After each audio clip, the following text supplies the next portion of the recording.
Welcome back to DRM News Podcast. You know, we all love a good celebrity mishap story, and this one has it all: a luxury vacation gone wrong, conflicting medical diagnoses, and even a bling-out mobility scooter. But as we unpack Josie Gibson's recent Dubai adventure, we'll see there's more to it than just a funny anecdote. What's fascinating to me is how this incident, while unfortunate for Josie, shines a light on that often unspoken gap between the curated image of luxury travel and the reality that things can and do go wrong. Okay, so for anyone not familiar with Josie, she's a beloved UK TV presenter known for her sunny disposition and down-to-earth charm. Right. She was in Dubai filming a travel show, ironically showcasing high-end hotels and experiences when disaster struck. Oh, wow. Picture this: Josie's brushing her teeth in her swanky hotel bathroom, and when suddenly the vanity unit gives way and lands right on her foot. Ouch. The irony is definitely not lost here. It almost seems like a scene from a slapstick comedy. But the reality for Josie was a painful injury and a disrupted vacation. Exactly. Yeah. Initially, doctors in Dubai diagnosed her with a fractured foot, forcing her to spend the rest of her trip in bed. Talk about a vacation nightmare.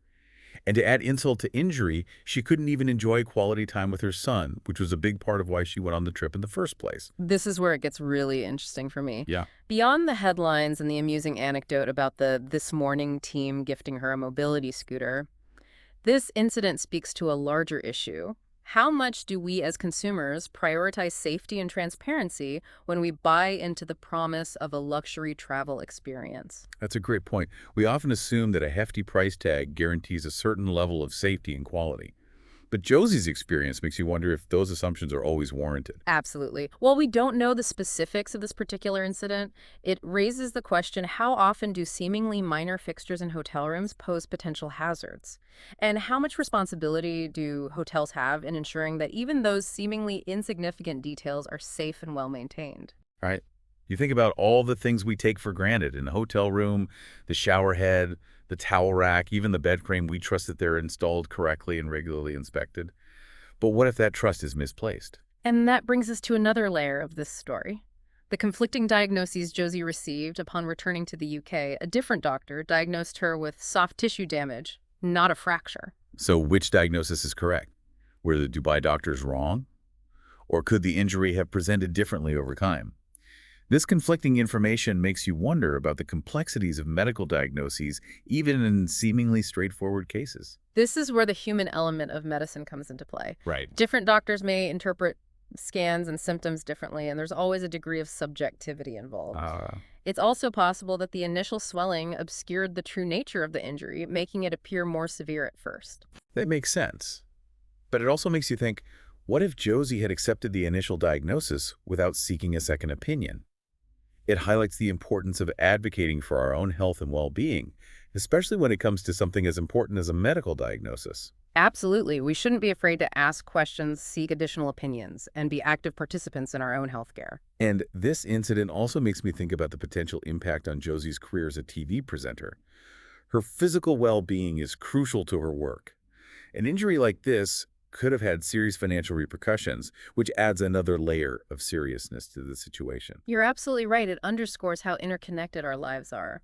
What might seem like an isolated incident can have ripple effects on our health, our finances, and our overall well-being. Josie's Dubai trip wasn't just about a physical injury, it was about a disrupted vacation, missed opportunities to connect with her son, and potential anxieties about her career. It makes you realize that even the most glamorous vacations can be fraught with unexpected challenges. And it's interesting how this incident, while specific to Josie, kind of touches on broader trends in the travel industry. We've seen a surge in demand for luxury travel, with consumers willing to spend top dollar for exclusive experiences. But are we sacrificing safety and transparency at the altar of luxury? That's a thought-provoking question. It's easy to get swept up in the marketing and the allure of five-star hotels and private villas, but maybe we need to be more discerning to ask tougher questions about safety protocols and maintenance standards before we book that dream vacation. Exactly. It's about finding a balance. We want those luxurious touches, but not at the expense of our safety and peace of mind. And maybe this incident will prompt some travelers to rethink their priorities and do a little more due diligence before jetting off to paradise. It's a good reminder that things can go wrong even in the most carefully curated environments, and it makes you wonder, what are the industry standards for safety and maintenance in luxury hotels? Are they more stringent than in budget accommodations? Or are we all susceptible to the same risks regardless of how much we spend on our travel experiences? That's a question worth exploring further. It would be interesting to see some investigative reporting on this topic, comparing safety protocols across different levels of the hospitality industry. It might reveal some surprising inconsistencies and areas for improvement. And speaking of inconsistencies, this whole incident makes me think about the power of online reviews and the importance of sharing our experiences, both good and bad.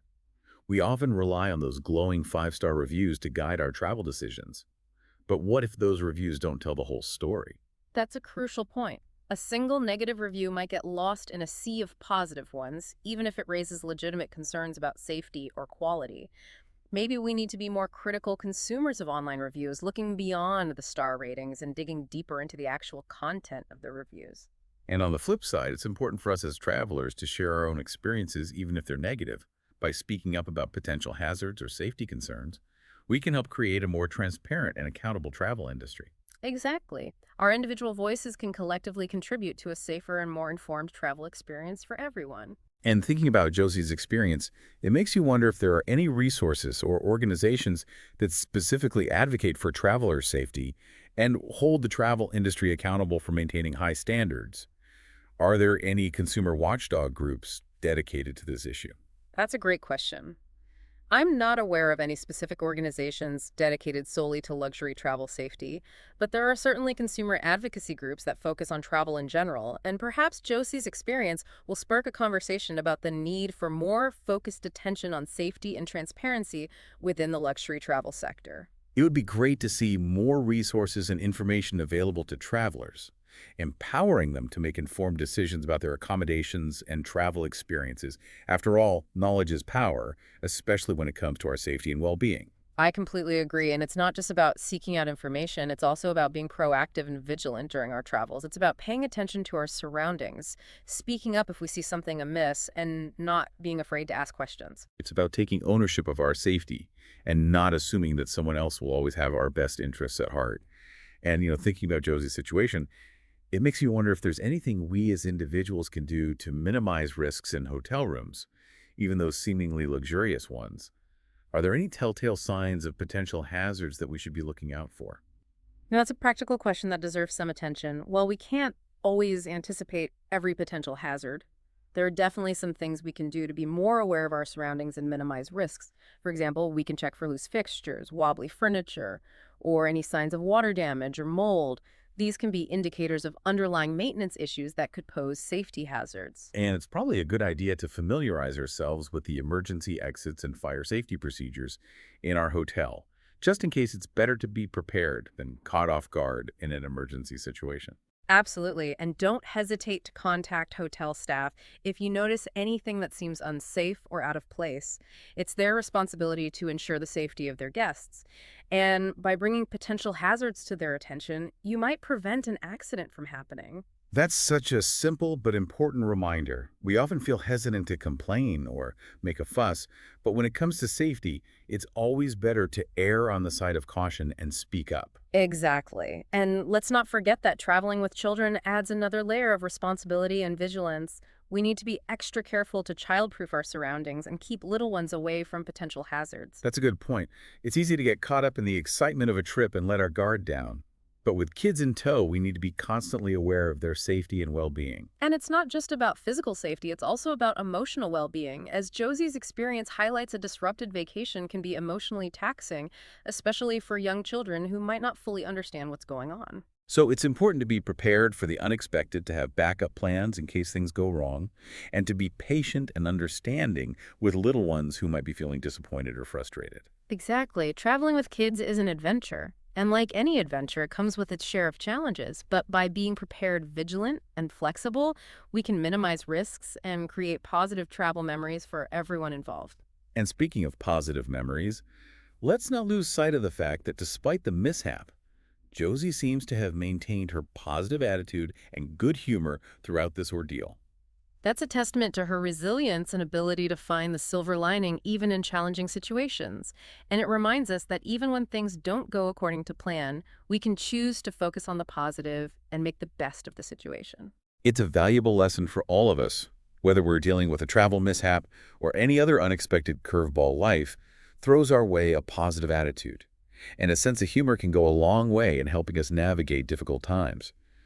It's amazing how a seemingly simple incident, like a bathroom vanity falling on someone's foot, can spark such a wide-ranging conversation about travel safety, consumer awareness, and even medical diagnosis. It's a reminder that everything is interconnected. One event can ripple outwards, touching on broader trends and raising important questions that we might not have considered otherwise. Thinking about everything we've discussed, it seems like Josie's experience offers a few key takeaways for our listeners. Yeah. What stands out to you as the most important message here? I think the overarching message is that even in those seemingly perfect settings, we can't afford to be complacent about safety. Accidents can happen anywhere, and it's up to us to be informed, vigilant, and proactive in protecting ourselves and our loved ones. And that proactivity extends to every aspect of travel, from researching accommodations and reading reviews carefully to being observant of our surroundings and speaking up if we notice any potential hazards. Exactly. It's also about advocating for our own well-being, whether that means seeking a second medical opinion or simply asking questions and making sure our concerns are heard. We shouldn't hesitate to speak up if something doesn't feel right or if we have any doubts about our safety. I think it's also important to remember that even when things go wrong, we have the power to choose how we respond. Mm-hmm. Josie's resilience and good humor in the face of this mishap are a great example of that. Absolutely. Her attitude reminds us that even when faced with unexpected challenges, we can choose to maintain a positive outlook and focus on making the best of the situation. Right. And sometimes that positive attitude can be contagious, inspiring those around us to do the same. So while Josie's Dubai trip may not have gone exactly as planned, it's clear that she's turned this experience into an opportunity for growth, reflection, and even a bit of humor. And perhaps her story will serve as a catalyst for positive change within the travel industry, prompting both travelers and businesses to prioritize safety and transparency even more. It's a good reminder that every experience, even the challenging ones, can offer valuable lessons and opportunities for growth. And as we wrap up this deep dive, I hope our listeners feel empowered to be more informed, more vigilant, and more proactive in creating safe and enjoyable travel experiences for themselves and their families. And if there's one final thought I can leave you with, it's this.